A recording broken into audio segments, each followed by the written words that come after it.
ada seorang pun, kata Nabi SAW, daripada kamu yang menyampaikan kepada aku tentang berita yang tidak baik tentang sahabat-sahabat aku, tentang teman-teman aku.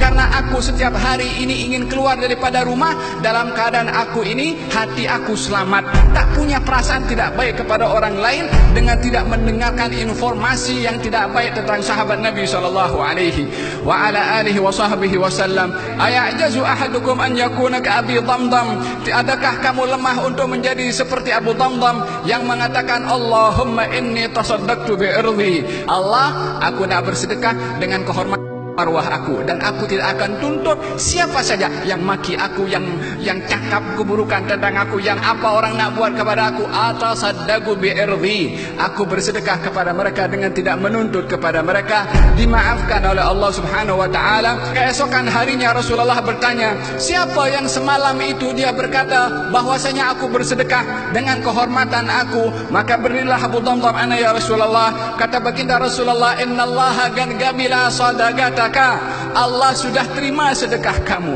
Sedekah apa yang disedekahkan Abu Damdam? Tidak mahu membawa perasaan tidak suka kepada orang lain.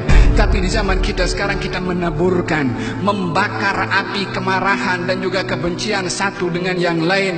Dabba ilaikum da'ul umam, akan kamu ditimpa dengan penyakit yang pernah menimpa kepada umat sebelum kamu. Apakah penyakit itu ya Rasulullah? Al-hasadu wal baghdha, perasaan hasad dengki dan perasaan benci kepada orang lain.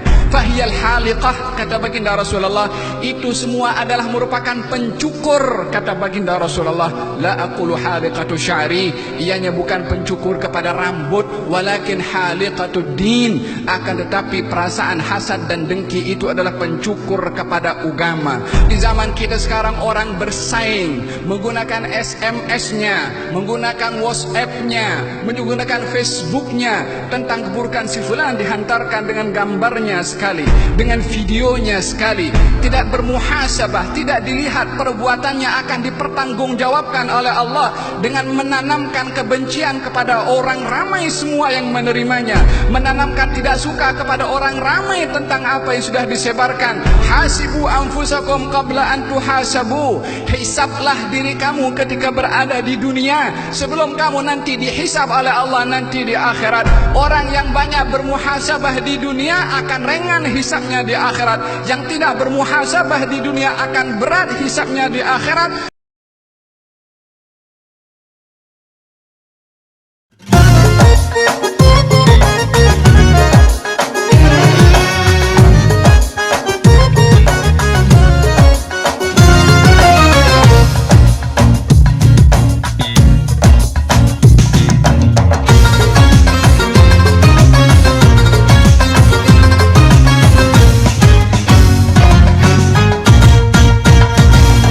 Jangan kau cari salah orang, jangan kau buka aib teman. Dalam hukum Islam dilarang ceritakan keburukan orang.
Saya tengok dah ramai YouTuber dapat view banyak kerana buat konten sebar aib orang lain dan guna duit tersebut untuk sara anak isteri. Adakah duit itu halal?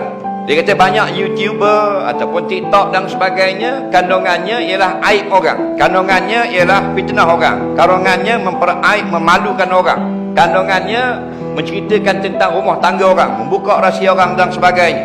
Jadi YouTuber ini dapat view yang tinggi, dibayar oleh YouTube 5,000 3 rial, 5,000 4 rial, 10,000 tengok dapat 6 rial contoh.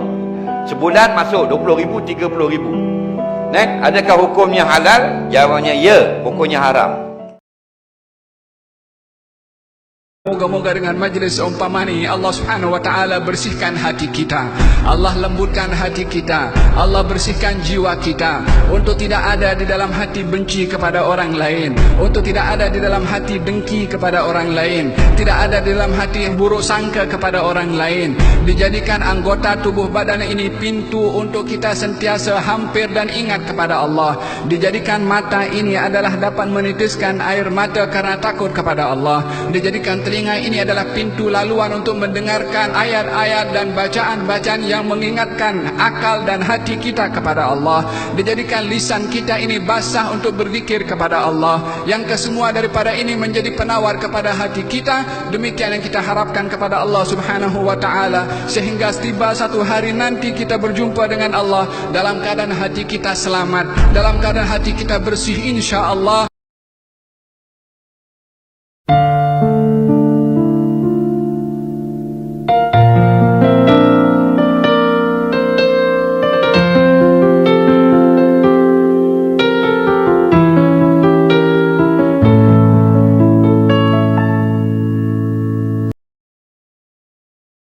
اللهم إنا نسألك سلامة في الدين وعافية في الجسد وزيادة في العلم وبركة في الرزق وتوبة قبل الموت ورحمة عند الموت ومغفرة بعد الموت. اللهم هون علينا في سكرات الموت والنجاة من النار والعفو عند الحساب.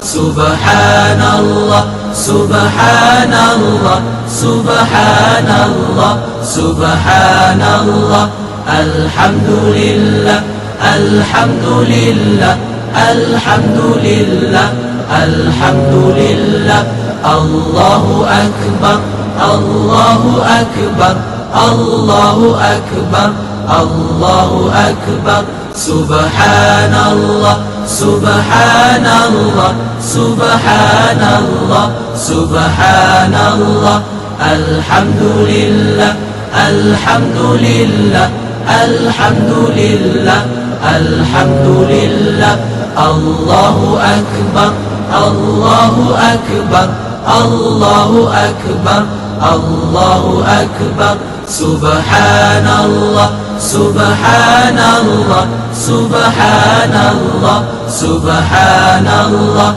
الحمد لله الحمد لله الحمد لله الحمد لله الله أكبر الله أكبر الله أكبر الله أكبر سبحان الله سبحان الله سبحان الله سبحان الله الحمد لله الحمد لله الحمد لله الحمد لله الله أكبر الله أكبر الله أكبر الله أكبر